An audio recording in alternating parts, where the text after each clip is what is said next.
What are you up to now? Other than 5'1", I was measured. Perfect. No, I recently had to be measured for something, and they put me in. I'm 5'1". I used to be 5'6". I've shrunk 4 inches. I've lost 4 inches. If you find them, let me know. Oh no, it's 5 inches. Yeah, I can't count. I'm Doctor Who number 3. I think you all know why you're here, right? Okay. So welcome to My Little Pony. Such a great... So I did that before. I one time did a panel, and it might have even been in this room, and I used to do that. I'd be like, oh, welcome to and I'd find the goofiest thing, and I said, My Little Pony, and half the people went nuts, like, oh my God, this is awesome, and I thought, joke backfired. Oh, let me introduce Sylvester McCoy, ladies and gentlemen. Hello.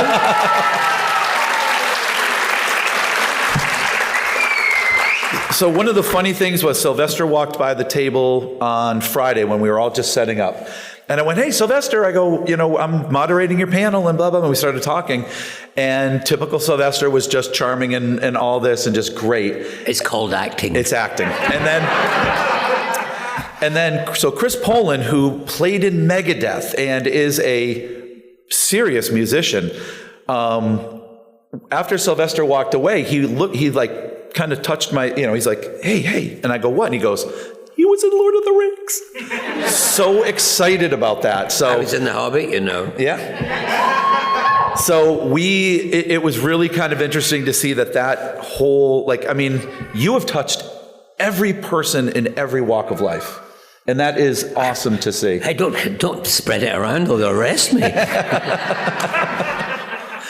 So here we are, 2024, Terrificon. How is it for you, the show? I know you are somebody that you never have to worry about a fan coming out going, that guy was terrible. How has it been for you? You're meeting a zillion people again, and what's it been like? Splendid. Yeah, it's great. It's grand. It's lovely. It's people come up and say nice things, so that's lovely to be receiving nice compliments. Although my favourite ones really are, I was walking down the street in London, and this guy came around the corner. He had a plastic bag full of stuff, and he saw me, and he went, "Oh my God!" This is when I was number 7. I was the Doctor, and he came around and he said, "Oh my God! Doctor Who! I love Doctor Who! Oh, could you sign these things?" So I was signing all these things, and he was trying to take a photograph of me with an old-fashioned camera, a long lens, and he was shaking. And I thought, I hope he's got a fast film in there. And he was doing all this stuff. I love you. I love Doctor Who. And you're my 5th favourite Doctor. Which did amuse me. At least I wasn't the last 7th, you see. So anyway, I was quite pleased with that. And that's the thing. If you have a first favorite, you have to have a last. Yes. And that's the sad part. And it doesn't diminish the love of each one. It just kind of puts a number that you might not want to have. Sometimes people come up and you go up and down, and some people you can fool some of the people some of the time, and some of the times you can't. Yeah. So when you got the role, going back those many moons ago, when you first got the role, what were your thoughts? The show was kind of struggling a little bit at the time to get an audience back. You came in and you replaced Colin Baker. So what was that like for you? What did you think going in? Did you think it was going to be something that would last a while? Or were you like, look, it's just a show, it's a gig, it's something I need to do? What were your thoughts? Well, actually, I didn't think of any of those kind of things because I hadn't seen Doctor Who since Patrick Troughton was my first Doctor, and I kind of watched John, who became great mates afterwards when I became Doctor Who, P.R.O.B.E. and a bit of Tom, and then I became an actor. In those days, there was no repeats. It went on, and that was it. You never saw it again, and so I lost touch with it. I knew nothing about Colin's leaving because I didn't read the papers that all that information was in, and so I just got the job and thought, this is good. Yeah. And it was only when I arrived and realized that I arrived with my comedy bag of comedy tricks, and kind of the idea was Chaplin-esque, supposed to keep. But then I realized I've been handed one of the great acting roles in television. You can do anything with this at this role. And I started to get information about the past and thought, there's too much information on the Doctor, and he's no longer a mystery. So Andrew Cartmel, who was Canadian, he didn't know anything about Doctor Who either. There were two completely ignorant people taking over Doctor Who. And in retrospect, it was the best thing that happened to us anyway, because we just interpreted it from how we saw it. We didn't have any of the baggage. We didn't know any of the rules, any of the laws in the past. And we just interpreted it in our own way and decided to make him try. I said, we must bring back the mystery. Mm-hmm. My grandmother lived to be 103 months. On her 100th birthday, I went to see her. And that was in the 80s. Not many people lived to be 100 in Britain. And so it was unusual. And I was 950 years old as Doctor Who. And so I thought, old age, this is interesting. I'll chat to her about it. And of course, she was born just before the Crimea War and, all the wars that she'd been through. She'd lost people, she loved people, they've disappeared. She'd seen a lot. And she was weary of life. She wanted to go. In fact, she never drank all her life except the odd polite sherry at Christmas. That kind of thing. But once she got to 100, she took up alcohol with a vengeance. And she only lasted 3 months. She went to sleep in 3 months. It was that. But she was so sharp and everything. But it was. I thought, I want to bring that kind of longevity, the sadness, the sadness of long life to my Doctor, as well as keeping all the other bits. Yeah. So I was building up, blocks, bricks of, different kind of characterizations that my Doctor would have. And that's how we arrived at him. And I know sometimes things are filmed out of order, they're filmed in order. Did you film the regeneration before you started doing the other stuff, or did you have to jump right in? Because you had to put on the Technicolor Dreamcoat and the wig, and you had to pretend that you were somebody 20 feet taller than you. No, well, I mean, what happened was that we did film. You asked two questions, you see. We did film a location filming before we did the studio stuff. Uh-huh. So it was in the studio stuff where they put me in Colin's costume, and they lost me for 3 days. And then they stuck a wig on my head. It looked like Harpo Marx. So anyway, that's and I knew nothing about what had happened, why he wasn't there. Mm-hmm. I didn't really know that he was supposed to be there. I just did the thing. So up until just recently, I was the only actor who played 2 Doctors. But there's another Scottish actor who's now taken that role as well. So there's 2 of us now played 2 Doctors. And then at the same time, talking about regenerations, when your Doctor regenerated, that was like one of the most violent, horrible death scenes, where you just walked out and were shot. Oh, yes, exactly. I was there. You were there. You don't have to tell me. Yeah, no, I mean, in fact, it was only recently I thought, wait a minute, I think this film is a satire on America. Doctor Who has never come to America. He arrives in America. What happens to him? He gets shot. Welcome to America. And that was a pretty rough way to start, because it started with this, you're sitting in the TARDIS and you're reading and just enjoying life, and then you land and you walk out and welcome to America, like you said. Boof, you're dead. Oh, wow. But actually, that didn't kill me. It was the health insurance that was going to cover this incident. Yeah, I didn't have any health insurance. I mean, Doctor Who doesn't have health. No, yes, but I was very pleased because when I learned that, about Colin not turning up and all that, I swore to myself that whatever happened, I would come back for the regeneration. So I was delighted when they asked me to go back, and I was also doubly delighted because Paul McGann is a friend of mine. I was handing over the keys to a friend, and that was nice. There was one thing that we shared, is that we've both got rubbery faces. And so we were chatting about how we hand over the face of my face to his face. And so I did this, and he did the exact same, and it married together nicely. Yeah.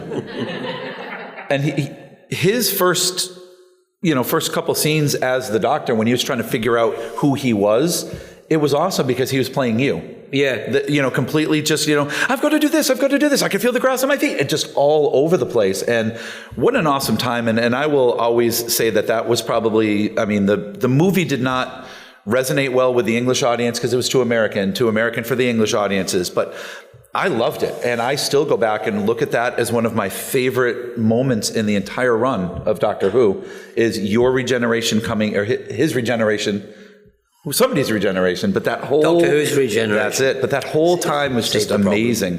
What are you up to now? Before because obviously I think you guys might have some questions.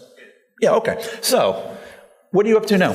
Other than 5'1", I was measured. Perfect. No, I recently had to be measured for something, and they put me in. I'm 5'1". I used to be 5'6". I've shrunk 4 inches. I've lost 4 inches. If you find them, let me know. Oh no, it's 5 inches. Yeah, I can't count. I'm Doctor Who number 3. So, do you want to take some questions from the audience? Yes, let's take some questions from the audience.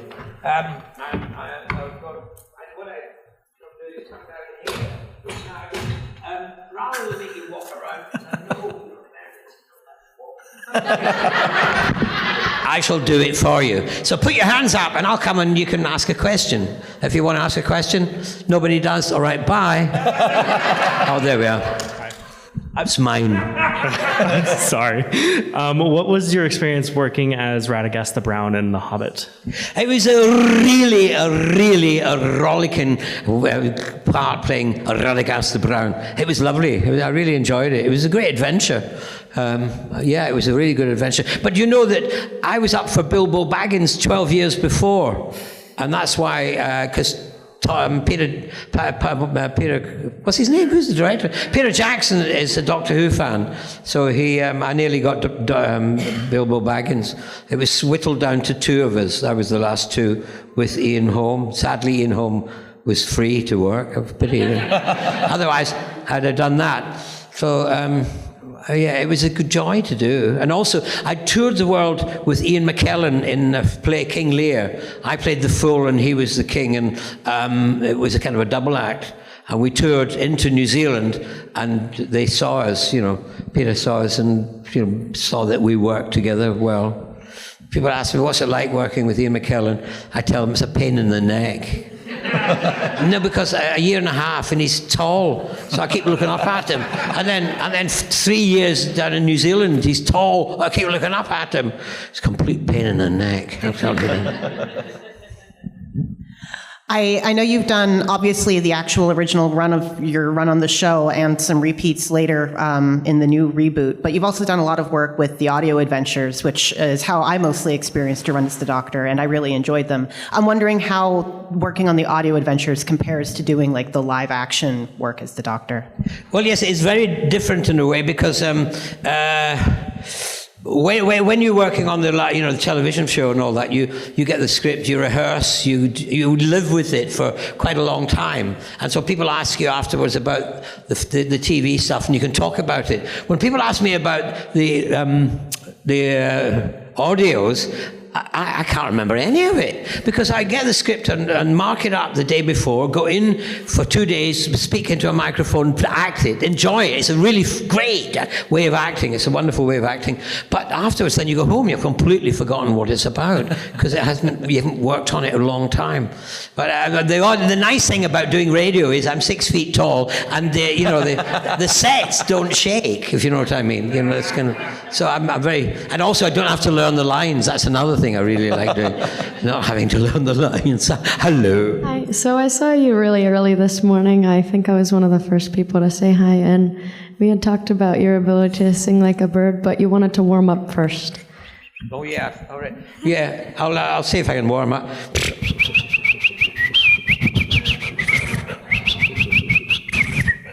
Oh.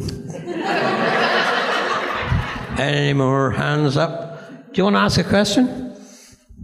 No. Are you embarrassed? Yes. Okay.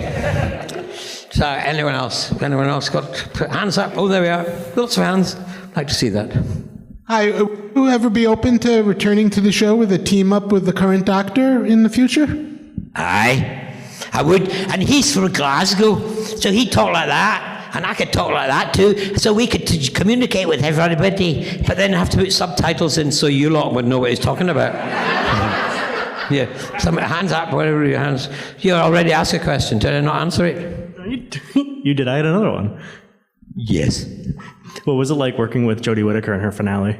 Oh, brilliant. I love Jodie. She is such a wonderful person and a really great actress as well. And she's very warm and welcoming and delightful. I was so pleased to have got that chance. And also to go back and work with Sophie Ace, you know, in the thing.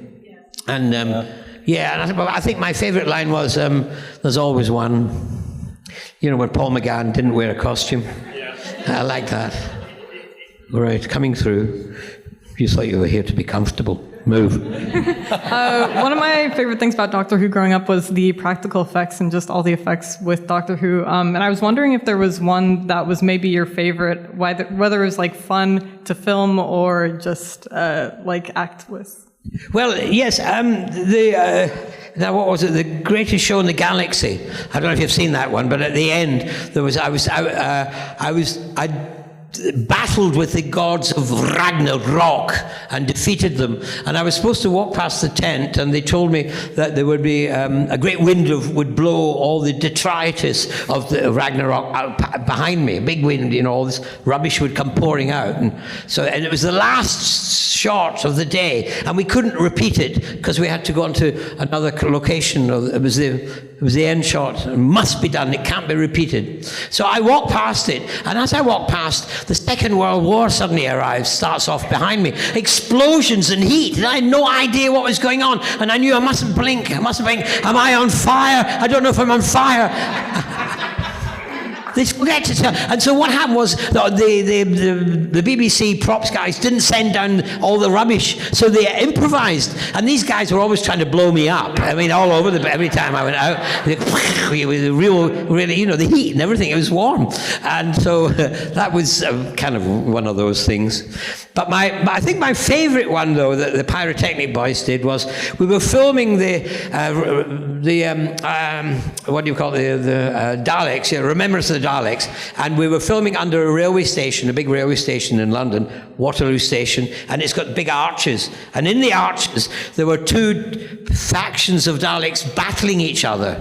So the Pyrotechnic Boys made a big explosion, and the whole thing was huge, and on the radio it was announced because it was in the time of the IRA being very active in London and around, you know, blowing up things, and so it was on the news, the IRA have blown up Waterloo Station, and suddenly I was standing there, and an ambulance arrived, fire engine, police cars that were coming down, and the ambulance driver came to a halt because out of the smoke came 3 Daleks.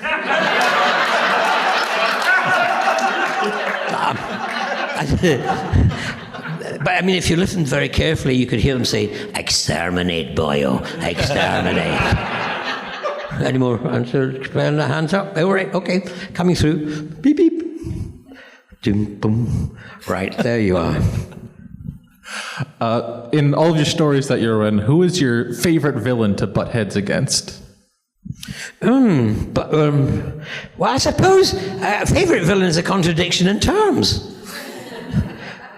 The Master really was the one, you know, who was I suppose the most villainous of him. He was a lovely man, but he really kind of was a bit of a method actor, you know, kind of a bit frightening off stages when you meet him on stages, you know what I mean. And we were battling. We were filming. What was the one that he was in? Survival, yeah. We were filming Survival, and there's a place in south of England called Dorset it's got a big sand pit. It's miles by miles. I call it the desert of Dorset. And every time we filmed there, we did the Greatest Show in the Galaxy there, and that one, it was over 100 degrees. It was really, really, really hot. And we were fighting. Now, all the others had gone to the opticians to have their cat's eyes, that was part of the thing. And they said to me, you don't need it. But when we got there, they suddenly said, oh, you do need it. So they had to borrow someone else's contact lenses. And of course, there was sand everywhere. So they stuck the contact lenses in my eyes. I was weeping. I couldn't see. And then they put me on this kind of stage. And all around the stage, they had flames. And he was fighting me, and he had a big femur, a big bone on his hand, and he was hitting. I couldn't see it. I was beating me to buggery. Anyway, it nearly killed me, I think. It was a bit frightening. But I didn't feel I was a true doctor till I defeated the Daleks. Right, okay. Anyone else? Where? Behind me. Behind you. Oh, there you are. I was just wondering how you think your doctor would have reacted if he had met Michelle Gomez as Missy.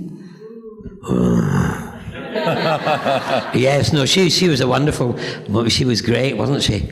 She was terrific. She is great. I mean, she's still doing it. She's done it recently. She hasn't done any more of them. She was, yeah, I would have defeated her anyway. Because this might be a shock, but good always wins. In Doctor Who, keep it a secret. Don't let the Daleks know that. Yeah, no, I think I would have been defeated her, but it would have been good to take her on, really. Right. I'll go to someone. I'll be back. I'll be back. Hi. I just wanted to know if you remember when you first met Sophie Aldred, and did you have instant chemistry as the Doctor and Ace, or was that something you built up? No, we hit it off immediately. It's one of those things. We've got the same birthday date. Her birthday is on Tuesday, and mine is as well. I shouldn't have mentioned it. Shh, don't tell anyone. Anyway, so we had the same birthday. And we just got on like a house on fire. She laughed at all my jokes, and she still does. She still laughs at my jokes. It's amazing. And so, yeah, we got on really well. So it was good. Same politics, same kind of philosophy of life and all that.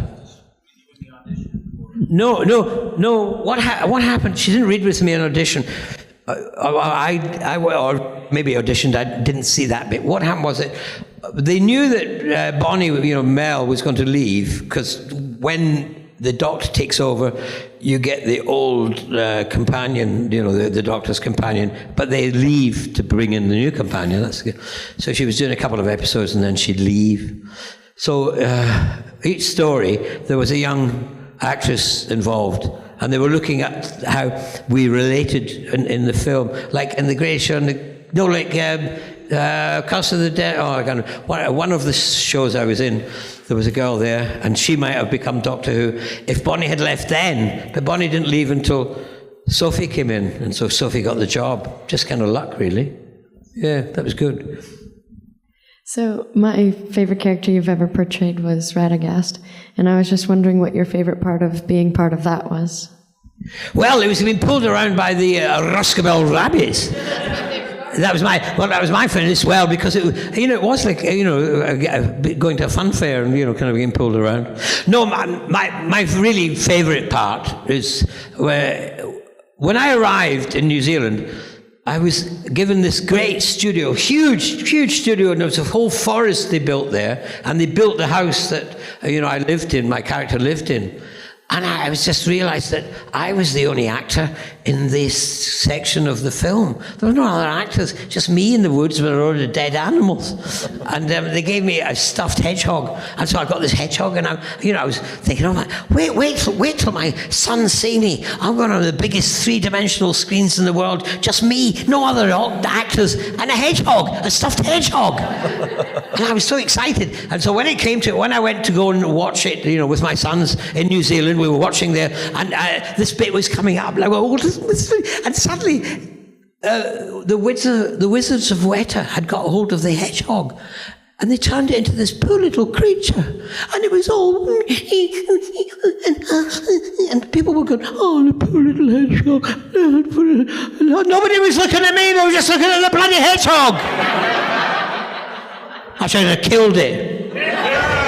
I'm kidding. No, I wouldn't kill the hedgehog. Any more questions? No? Okay. Oh, yeah. Earlier you were talking about how someone said you're their fifth favorite Doctor, so who is your favorite Doctor? Well, so usually you say it's the first one you saw, and the first one I saw was Patrick Troughton. So, and he was the one who attracted me to Doctor Who way back then.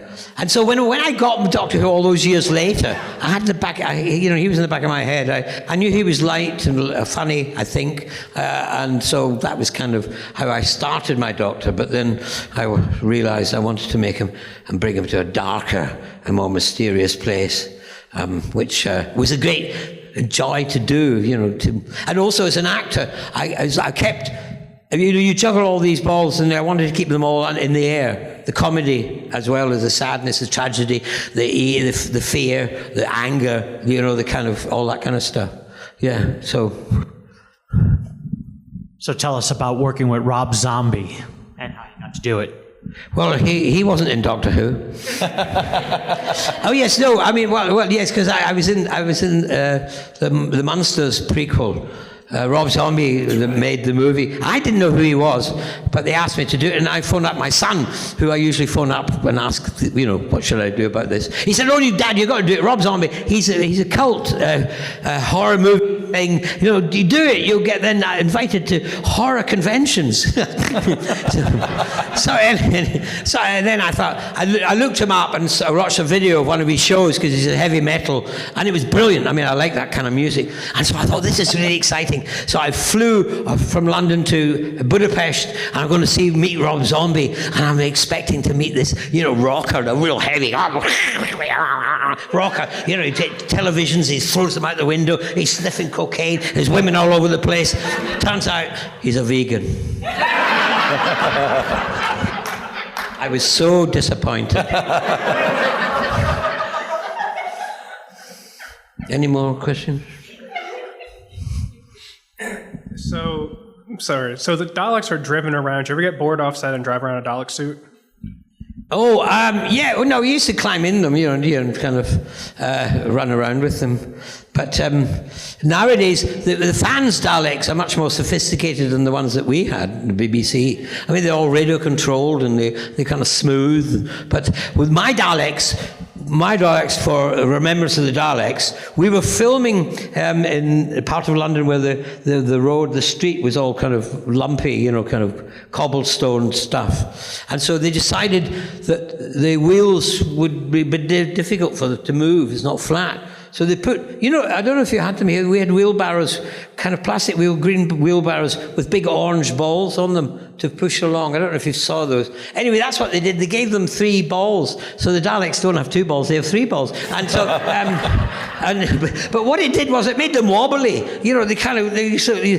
we used to, I remember there was a bit where they were wobbling past a pub, and I thought they've all been in there and got drunk and come out.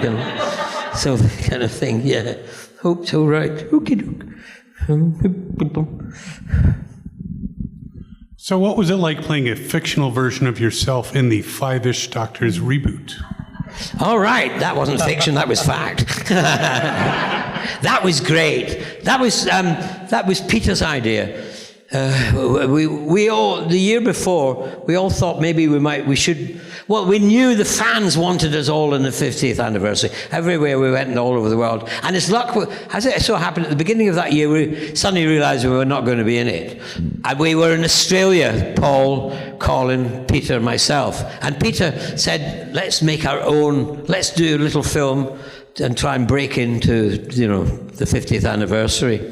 Now, Peter showed me, before that, he'd made a couple of films. He was supposed to be going to Gallifrey in LA a couple of years ago, and he couldn't make it suddenly. He got a job in the West End in a musical. So he did a lovely little video and sent it to them, apologizing not to come. It was a really nice, sweet, and wonderful thing to do. And it was very witty. And he used, stars in the West End. He got all these people to do it, just for the fun of it. So that was shown to Gallifrey. But then they invited him, he was going to go the next year. So he suddenly thought, oh dear, I better do another film. So what he did was he did another one apologizing. I'm so sorry, and you know, I'm really sorry, and it was very witty. I don't know if they're out there somewhere, but if they are, you should see them. They're gentle, witty, lovely sense of humor. And then he's going to send a film off, he's apologizing. So he's walking past, and there's an exhibition of Doctor Who in London. So he goes in and looks at the TARDIS and says, I wonder. So he climbed into the TARDIS, right, on the film. And then, while they were watching it in Gallifrey, he came out of the real TARDIS in Gallifrey, which was a delight. It was a lovely idea. So he showed me that, and I thought, yeah, this guy knows how to do it. And I think the Five-ish Doctors was very funny. I mean, I'm really proud. And if Colin Baker was here, he loved doing it. We loved doing it. And it was Peter's wit, really, that made it so good. And Georgia, his daughter, because years before the early days of Doctor Who, I worked with Peter in pantomime. It's one of those English Christmas shows. 2 years we did that. And his daughter, Georgia, used to come and visit. And I taught her how to juggle and things like that. And so it was nice to work with her again. But she was asked the other day who her favourite Doctor was. Now, she's married to David Tennant.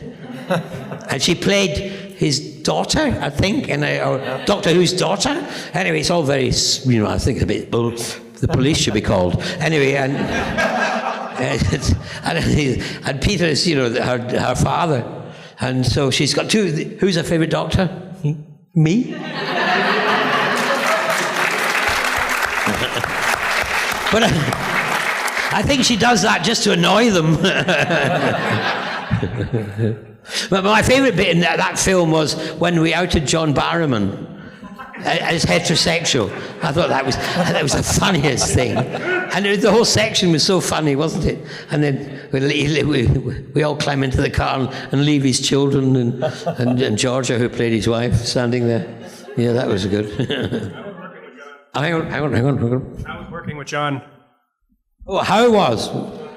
John Barrowman. Oh, yeah, great. No, we became great friends because I hadn't really conventions afterwards because he's Scottish as well, you see. We're taking over the world. Because we can say world. The English can't. They say world. They can't say. They go to war. We go to war. Which one's more frightening? In the First World War, the Scots, they wear kilts, and when they went over the top, they didn't go with the first person to go was the piper, the bagpiper, and he'd get the pipers wailing, and over they go, and the Germans ran away. They were frightened, and because they thought they called us the women from hell, the Scots soldiers. Yes, indeed. Any more questions? Any more? No? Oh, right. Yes, thank you. So not including your own, what's your favorite regeneration scene? Oh, gosh, what's my favorite regeneration scene? I can't have seen any, really. Have I?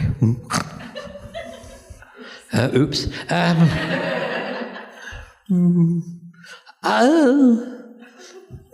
I've no idea. I suppose I did see one where it was David Tennant was standing like that and flames shooting out of his arms. That looked quite dramatic. I thought that was quite fun. But, yeah. But, right. But that's it. That's all I can say. Yeah. I didn't, man. Sometimes I'm working when they were regenerated, you see, and didn't get to see the telly. What's your favorite character-defining moment as your Doctor? What's my favorite character-defining moment?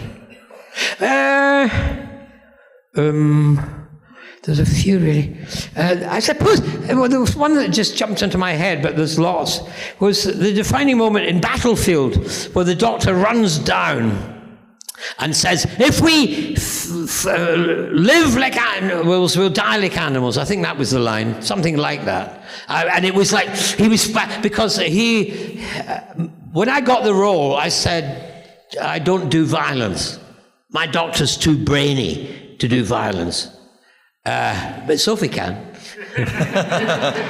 so that was my defining thing. And so that was when things were getting so much, he was beginning to get really angry. He felt as if he was being sucked into violence, and that was his kind of, he came down and he just, fought against it. So I think that was one of the defining moments for me, just to underline the fact that, I thought, it was good to have a superhero who used his brain, not his brawn.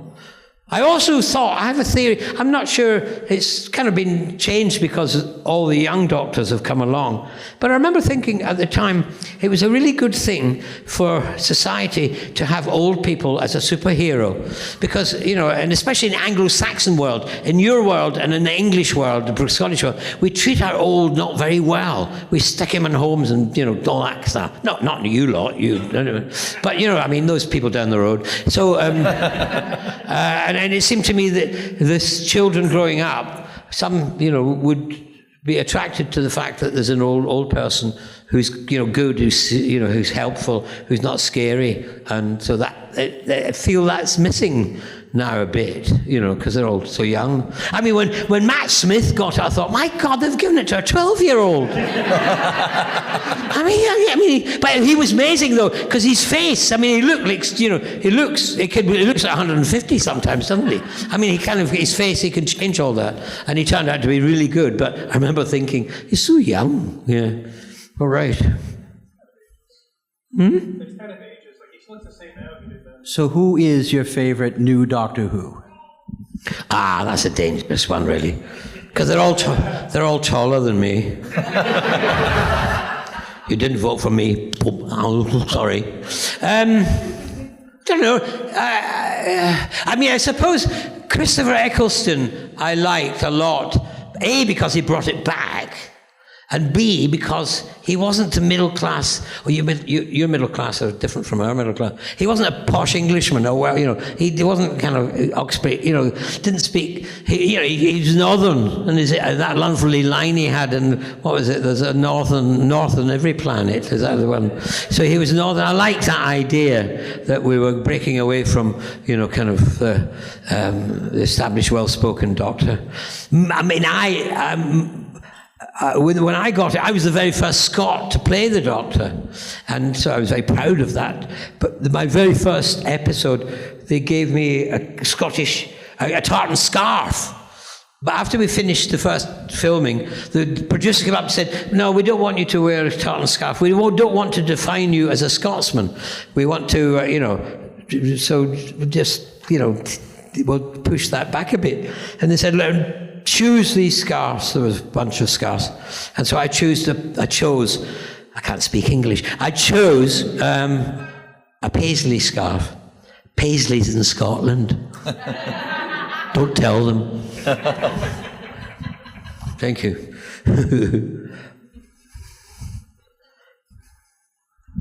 Is there a Doctor Who villain that you didn't fight on screen on the show that you wished you had? Yes, the Weeping Angels. I thought they were. Yes, funnily enough, I was in Sweden, in an English bookshop outside Stockholm, and I'd been signing the books, and I came out, and it was dark, and it's really dark, and there was a church steeple, and on the steeple was an angel, and I looked up, and it looked just like a weeping angel. So I came out of the shop, and I went like this, trying to make sure I don't blink, and I wasn't blinking, and then I went into the middle of the road, and I nearly got run over.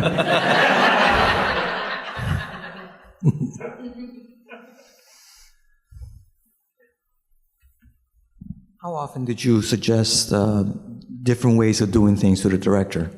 Oh, quite often. Yes, and Sophie will tell you that as well. The director, we'd rehearse in this. We had longer rehearsal than they do now. Now they just film it right away. They go in, read the lines, do it. We had a week's rehearsal in the studio, rehearsal studios, and we blocked it all out, and it was all there, and we do it, and then they do a run for the technicians, and then do a run for the producer, and that was it. Stamp, finished. But it wasn't for me, because then we get to location. And of course, there'd be an interesting thing in the location, a rock or a tree or something, or anyone. And so I would have to try and play with it and bring it in. I know the directors are going, oh God. But I mean, yeah, and so I improvised all the way up right to the end, really. Yeah. Much to their annoyance. How much input did you have on your character's iconic costume, with especially the question marks, and also additionally a lot of layers on a lot of the Doctor Who costumes in general? Did that ever get... Have you ever been to England? It's cold. I was going to ask, did that ever get too hot for filming, like in the lights and the pyrotechnics? Yes, it did actually. No, it used to, especially in the studio, because it was outside. It was, it was warm, kept you warm. But in the studio, it was just too much. And how the costume started was, I went for an interview. Firstly, John Nathan Turner. I was in a musical play that had been written for me at the National Theatre. It was the Pied Piper. It was a kind of a rock version of the Pied Piper. And I played him. And John Nathan Turner went to and saw it and went back to his studio and said, I found my new Doctor. But I had to jump through hoops to get to the role. One of them was I had to go in and be interviewed. So I went in with a hat that way. It was a sunny day, one of the few in England. And it was a sunny day, and I went in, and John said, oh, I like that hat that way. We must have that in Doctor Who. And I said, well, I go with the hat. So that's how I got the job. So now we've got the hat, that's the beginning. And then they said, I wanted a jacket. I wanted a jacket like this, only, the other colour, all floppy and big pockets and stuff. But because of continuity, the jacket wasn't as floppy as this. It was slightly stiffer. But it was in the world that I liked it. I wanted, so I believed that my Doctor would have lots of paraphernalia. He'd pull things out of his, oh look, the keys to the TARDIS. Anyway, he'd pull things out of his pocket. And the other reason was that I used to, if you want to watch Doctor Who very carefully and wonder when we filmed, in the morning when we filmed, this pocket was full of scripts for the scenes we were doing. So it's sticking out. In the afternoon, these were the disposited scripts. And so if you want to ruin your life by trying to figure that one out, I don't think. So that was another reason. Now the trousers, they came from the designer, and the shoes, he designed those. The scarf, I said I wanted a scarf because when people talked about Doctor Who in England when I was, it was always a scarf, the scarf, Tom Baker's scarf. And I suddenly realized after a while, Tom Baker will hate this. The scarf upstaged him. All everybody talked about was his scarf. He was so very angry. Anyway, so I said I need a scarf because people think a doctor should have a scarf, and that's how the scarf arrived. I wanted the fob watch and the hanky and all that. That was part of the thing, and the umbrella. The umbrella was very important because when Colin got blown up, he had a big umbrella, and so there was this golf umbrella there. And I said, I'd like an umbrella, but not a golf umbrella, more of a gamp type, the one it turned out, really. And the guy that made it, Michael, it's a funny surname, he made a beautiful thing. It was lovely. I didn't like the pullover. I thought it was too overstated. I thought the umbrella was, just that one question mark. Because if you walk in, people say, why are you wearing all those question marks or something?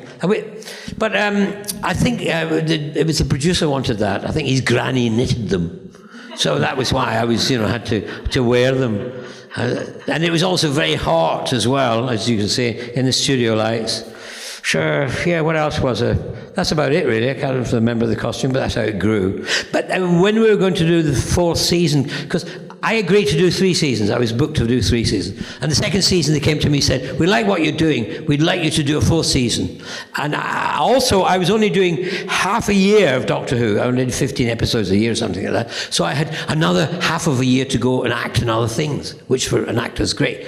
And I thought, I didn't think I'd really want to do a whole year. I wouldn't be able to do any other acting on any. But then they said, well, if you don't do that, we will not do a 3rd season. And I thought, oh, well, I better do it. So they twisted my arm.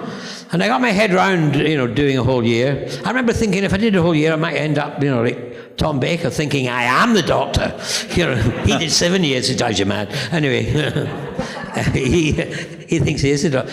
So I agreed to that, and then of course they came along and pulled the curtain, the two. Anyway, you know what they did. Damn them. I just wanted to know how it was filming the scene with Sophie in Jodie's final episode. That was lovely, really. That was really nice to be asked to do that. Well, the scene at the very end where she's in the cave up in the Welsh mountains, I wasn't there. Sophie did that by herself, but she was acting towards a brick wall, so she didn't notice any difference.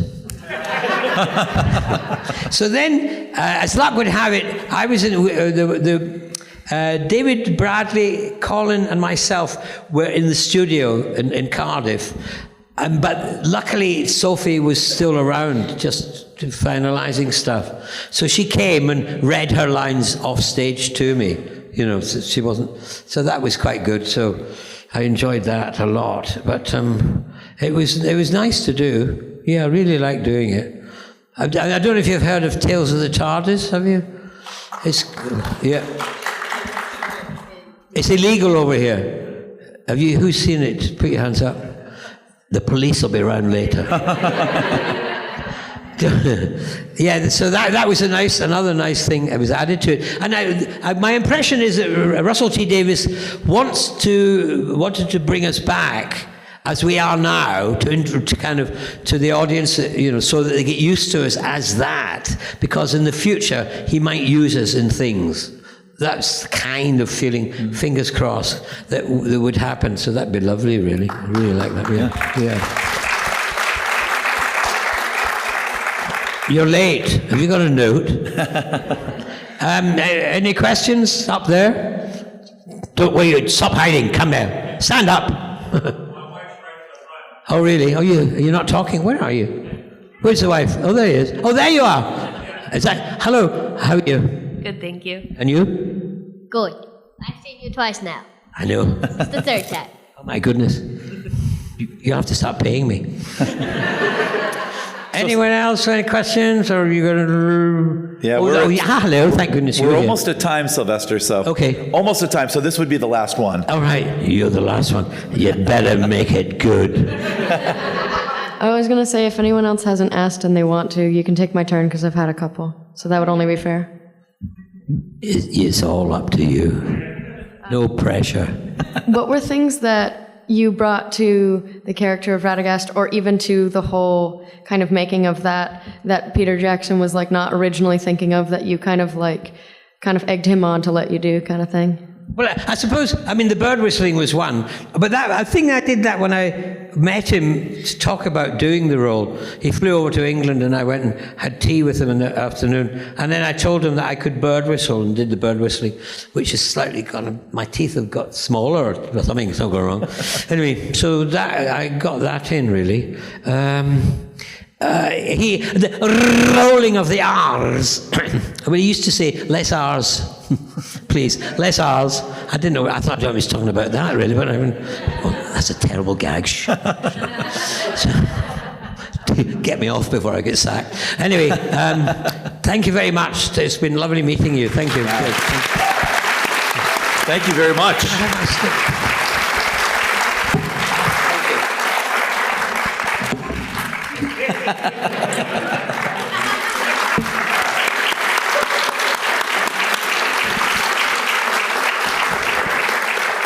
Hi, this is Amanda Tapping. Thanks for watching. And it doesn't matter if your reproductive organs are on the inside or the outside, you can still enjoy Fandom Spotlight. Have fun and follow your fandom.